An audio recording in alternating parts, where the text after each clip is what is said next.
Indonesia butuh revolusi akal sehat.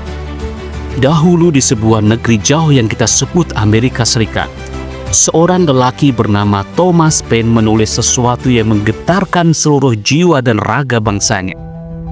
Dalam bukunya yang legendaris, Common Sense, Paine berkata, "A long habit of not thinking a thing wrong gives it a superficial appearance of being right."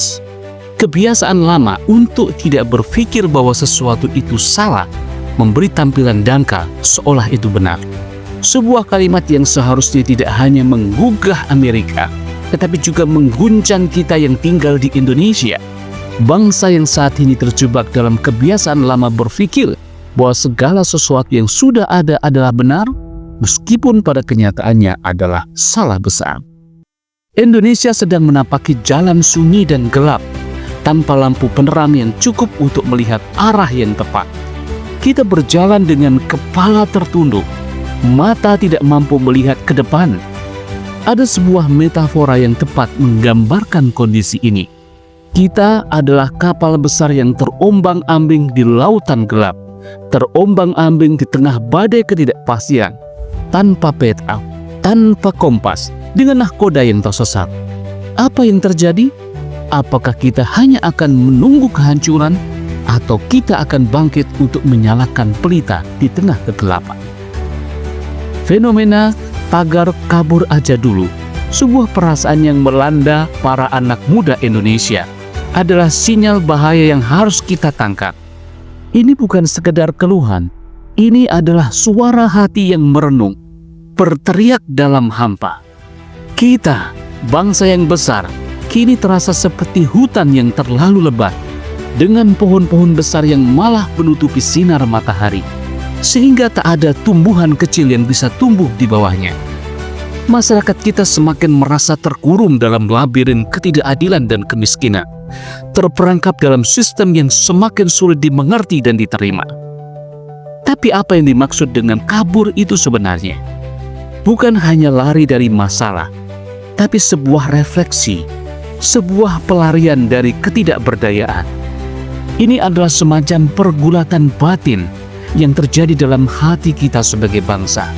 Kita ingin maju, tetapi seringkali merasa seolah-olah kita dilahirkan dalam kebodohan yang tak bisa diubah. Di sini, revolusi akal sehat itu harus muncul, seperti petir yang menyambar langit yang gelap. Sebuah revolusi yang menuntut perubahan dalam cara kita berpikir. Sebuah perubahan yang memerdekakan, sebuah revolusi yang tak hanya mengusung pergantian kekuasaan atau sistem, tetapi perubahan dalam cara kita melihat dunia ini. Jika Paine dapat melihat kenyataan seperti itu di tanah Amerika pada abad ke-18, betapa lebih besarnya hal itu untuk kita di abad ke-21 ini. Revolusi akal sehat ini bukan hanya tentang memikirkan kembali kebijakan yang ada, tetapi juga tentang memikirkan kembali cara kita mendidik anak-anak kita, cara kita mencari pekerjaan, cara kita memimpin negara ini. Kita telah begitu lama hidup dalam kebiasaan buruk, kebiasaan berpikir yang tidak mengarah pada kemajuan, yang hanya mengulang-ulang kesalahan yang sama. Kebiasaan buruk ini seperti air kotor yang meracuni sumber mata air jernih yang seharusnya bisa memberikan kehidupan. Dan kita terus saja meminumnya tanpa sadar. Lihatlah pendidikan kita, betapa banyak anak muda yang keluar dari sekolah dan universitas, tetapi tidak pernah benar-benar dilatih untuk berpikir dengan cara yang kreatif, solutif, dan inovatif. Di bawah langit pendidikan yang gelap, mereka hanya diajarkan untuk mengikuti aturan, tetapi tidak diberi kebebasan untuk bertanya, untuk mencari tahu, untuk menggali lebih dalam. Seperti pohon yang hanya bisa tumbuh ke atas karena akar-akarnya tidak pernah menemukan tanah yang subur. Anak-anak muda kita terhambat untuk berkembang karena kurikulum yang terbelenggu pada dogma-dogma lama. Revolusi akal sehat mengharuskan kita untuk menggali kembali akar pendidikan kita, untuk memperbarui dan menghidupkan kembali semangat inovasi yang telah lama terkubur. Begitu pula dengan sistem pekerjaan yang ada. Kita begitu terjebak dalam rutinitas, menunggu pekerjaan datang kepada kita. Padahal dunia kerja telah berubah dengan cepat. Tidak ada kesempatan yang datang begitu saja, tetapi kesempatan adalah sesuatu yang harus kita ciptakan. Tidak ada lagi ruang untuk terus berpangku tangan, menunggu janji yang tak kunjung ditepati. Kita harus keluar dari kebiasaan lama yang sudah usang dan mulai membangun masa depan dengan tangan kita sendiri. Seperti petani yang menanam benih-benih ide dan kerja keras, ia akan tumbuh menjadi hasil yang melimpah. Namun, ini hanya akan terjadi jika kita mulai berpikir secara jernih, jika kita mampu menyalakan api akal sehat di dalam diri kita. Revolusi akal sehat ini bukan sekedar tentang menghadapi ketidakadilan sosial, tetapi juga tentang menghadapi ketidakadilan dalam cara kita memimpin.